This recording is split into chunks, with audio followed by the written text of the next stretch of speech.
எல்லாருக்கும் வணக்கம். ஒரு டீச்சர் அவங்க பசங்களுக்கு ஒரு கதை சொல்லிட்டு இருந்தாரு. ஒரு கணவனும் மனைவியும் கப்பல்ல பயணம் செஞ்சுட்டு இருக்காங்க. அப்ப கப்பல் ஒரு விபத்துக்குள்ளாகி அது மூழ்க போற நிலைமைக்கு வந்துருச்சு.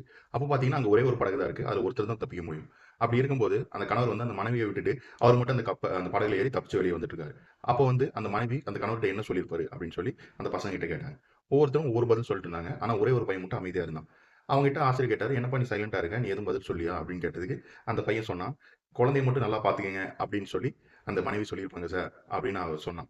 அதை கேட்டதும் ஆசிரியர், இந்த கதை உனக்கு முன்னாடியே தெரியுமா அப்படின்னு சொல்லி, இல்லை சார் எங்கள் அம்மா இறக்கும் போதும் இதை தான் எங்கள் அப்பாட்ட சொன்னாங்க அப்படின்னதும் அந்த ஆசிரியர் மௌனமாயிட்டு கொஞ்ச நேரம் கழிச்சு மறுபடியும் அந்த கதையை தொடர்ந்தாரு. அந்த கணவனும் அவரோட குழந்தைய நல்லா வளர்த்து பெரிய ஆளாக்கிட்டு அவரு கொஞ்சம் வருஷத்துல இறந்துட்டாரு. அவர் இறந்ததுக்கு அப்புறம் அவரோட டைரி அவங்க பொண்ணு எடுத்து பார்க்கறாங்க. அப்பதான் அதுல எழுதி இருந்துச்சு, நானும் உங்க கூடயே கடல்ல இறந்திருக்கணும், உனக்கு உயிர்கொல்லி நோய் இருந்தனால தான் உன்னை மட்டும் விட்டுட்டு நான் வந்தேன், ஏன்னா நம்ம குழந்தைய நம்ம காப்பாற்றணும்னு சொல்லிட்டு நாம ரெண்டு பேரும் ஒன்னாதான் சங்கமிச்சிருக்கணும் அந்த கடல்ல அப்படின்னு சொல்லிட்டு அவரு அந்த டைரியில எழுதியிருந்தாரு.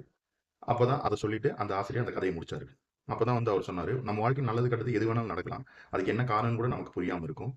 ஆனா, அதுக்காக நம்ம யாரையும் யோசிக்காமலேயே முடிவெடுக்கக் கூடாது. அவர் செஞ்சது தப்பு தான்." அப்படின்னு சொல்லி. நன்றி.